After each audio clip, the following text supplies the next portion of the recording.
আসসালামু আলাইকুম। তো দর্শক, ডোর পালিশ কিভাবে করবেন চলুন আপনাদেরকে শুরু থেকে দেখাই।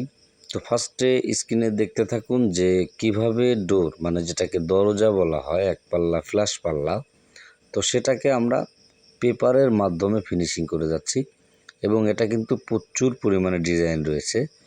তো এই ডিজাইনগুলো মূলত হচ্ছে আপনার যতটা পেপার দিয়ে ডলতে পারবেন, পেপার বলতে সিরিজ পেপার যেটাকে বলা হয়, এটা আপনি চাইলে যে কোনো হার্ডওয়্যারের দোকানে গেলে পেয়ে যাবেন।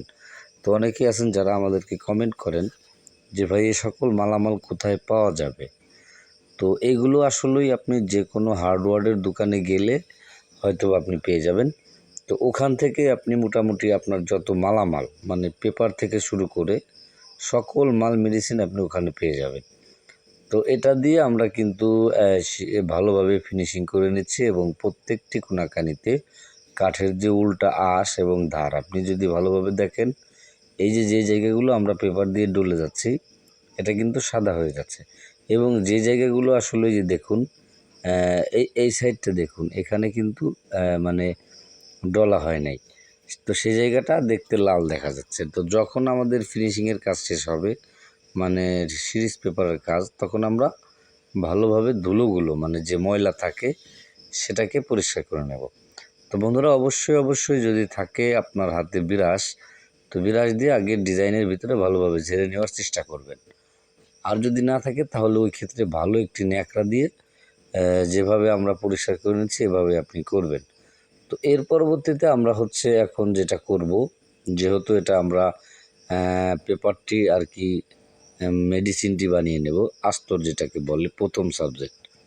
তো এটা কিন্তু আপনার ঝুলানোর আগে ভাগে এটা করতে হবে। এই যে দেখুন, এখানে বিভিন্ন ধরনের মাল মেডিসিন রয়েছে এবং এটা হচ্ছে হ্যান্ড পালিশের যে মানে মার্কিন কাপড়, এটা আমরা তুলি অনুযায়ী ছিঁড়ে নিলাম। তো অবশ্যই অতিরিক্ত বড় রাখা যাবে না। এই যে দেখুন, তুলিটি কিন্তু একদমই গোল, তো যাতে করে আপনার হাতের ভিতরে ঘোরে সেভাবে আপনি নেবেন। তো এখন আমরা যেটা মিলাবো, এই যে দেখুন যেটা ঢেলে নিচ্ছি, এটা হচ্ছে গালা। তো বন্ধুরা, গালাটি আপনাকে অতিরিক্ত মোটা রাখা যাবে না। এই যে দেখুন আমরা কতটুকু পরিমাণে দিই এটা কিন্তু আপনাকে বুঝে নিতে হবে।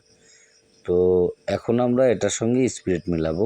তো গালা এবং স্পিরিট, হ্যাঁ, এই দুইটা মানে যেটা আপনি সাজ বলা হয়, ওটা যদি আপনি বয়ামে ভিজিয়ে রাখেন তাহলে ওটাই কিন্তু গালা হবে। তো এটা আমরা পরিমাণে নিয়ে নিচ্ছি এবং পাতলা করে নিচ্ছি, ঠিক আছে, যাতে করে একটু তরল হয়। এখন প্রথমত আমরা অতিরিক্ত করে সিঁদুর অ্যাপ্লাই করব। যে দেখুন, এখানে প্রায় 100 গ্রাম ওভার, 100 গ্রাম প্লাস এখানে সিঁদুর রয়েছে। তো এটা দিলাম প্রথমত। এর পরবর্তীতে আমরা যেটা দেব সেটা হচ্ছে এলামাটি রং। তো বন্ধুরা, এলামাটি রং অবশ্যই আপনাকে ব্যবহার করতে হবে। তো এটা কিন্তু না নিলে হবে না। তো এটা দিয়ে কিন্তু আমরা ভালোভাবে নাড়িয়ে নিচ্ছি এবং এটার সঙ্গে আরও কিছু রং আমরা মিলাবো। আপনারা দেখুন, এই দুইটা রং আমরা নিয়েছি, ঠিক আছে। এখন আমরা 1 চিমটি পরিমাণ মানে হাতের মাথায় হালকা পরিমাণ মেহগনি রং নিলাম। এই যে দেখুন, এটা ডলা দিলেই কিন্তু একদমই একটু লাল লাল ভাব হলো। মানে এটা দিয়ে আপনি দিতে হবে এই জন্যই যে এটা দিলে আপনার কিন্তু একটি কালারের একটি লুক দেখা যাবে। হ্যাঁ, এই যে দেখুন, হয়ে গেল আমাদের আস্তরটি তৈরি করা। তো এইভাবে ভালোভাবে নাড়িয়ে নেবেন, যতটা নাড়িয়ে নেবেন ততটাই কিন্তু ভালো হবে। এর পরবর্তীতে আমাদের সরাসরি কাঠে অ্যাপ্লাই করে দিচ্ছি। প্রথম সাবজেক্টটি আপনি শুকনো করে টান দেবেন, যাতে করে এভাবে দিলে কি হয়, অনেকে আমাদেরকে প্রশ্ন করেন যে ভাই আপনারা যে ডলে ডলে প্রথম কোটটা ব্যবহার করেন ওটা দিলে কি হয়। তো দেখুন ভাই, এটা দিলে আসলেই মনে করেন যে ধারটা কম হয়, হ্যাঁ, একটু তেলে হয় এবং ন্যাচারাল হয়, যার ক্ষেত্রে আমরা প্রথম কোট এভাবে মারি। যে দেখুন, এটা কিন্তু অলরেডি বিরাস মারা হয়ে গেছে এবং বিরাসের কাজ চলতেছে।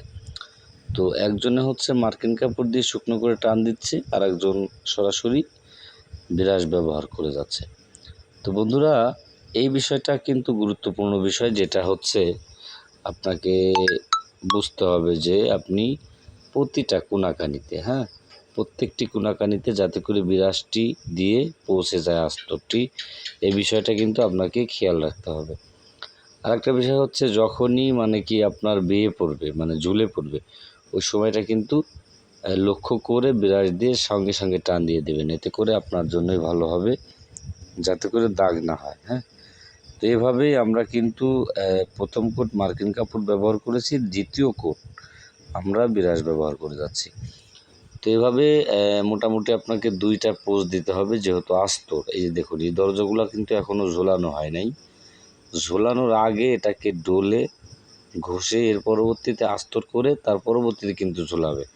এতে করে কি হবে, আপনার ঘষাটা ভালো হবে। হ্যাঁ, এই যে দেখুন, আমরা প্রত্যেকটি জায়গায় কিন্তু সেম একইভাবে তুলির মাধ্যমে আস্তরটি পৌঁছে দিচ্ছি, যাতে করে মানে সব জায়গায় পায়। হ্যাঁ, এই আস্তরটি কিন্তু এমনই একটি আস্তর। যদি আপনি শুরুর দিকটা ভালোভাবে করতে পারেন, তাহলে কিন্তু আপনার কালারটি অটোমেটিক ভালো হবে, শুধুমাত্র সাস আর স্পিড যদি আপনি অ্যাপ্লাই করেন। হ্যাঁ, তো এর পরবর্তীতে এই যে দেখুন, ফ্রেমটা কিন্তু একটু সাদা সাদা হয়েছে, যার ফলে আমরা এখন ওই কালারটি মিলিয়ে দেব। তো এইভাবে মিলালে কি হবে, এভাবে মিলালে আপনার ওই যে আগের যে কালারটা সেটার সঙ্গে কিন্তু মিশে যাবে। তো তার পরবর্তীতে আপনি চাইলে চৌকাঠের সঙ্গে দরজাটি ঝুলাতে পারেন।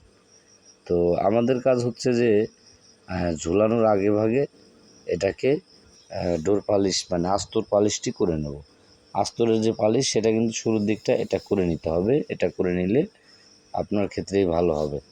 ঠিক আছে, এর পরবর্তীতে আপনি চাইলে পুটিং ব্যবহার করে আবার পেপার দিয়ে ঘষা দিয়ে আপনি পালিশ করে এর পরবর্তীতে গ্লেজ করতে পারেন। তো ভিডিওটি মোটামুটি হচ্ছে এইটাই, যে আপনার ঘরের ডোর পালিশ কিভাবে করবেন এবং ঝোলানোর আগে কিভাবে করবেন। তো ভিডিওটি দেখে কেমন লাগলো কমেন্ট করে জানাবেন। যারা আমাদের চ্যানেলে নতুন, চ্যানেলটি সাবস্ক্রাইব করবেন, যারা সাবস্ক্রাইব করেছেন তাদেরকে অসংখ্য ধন্যবাদ।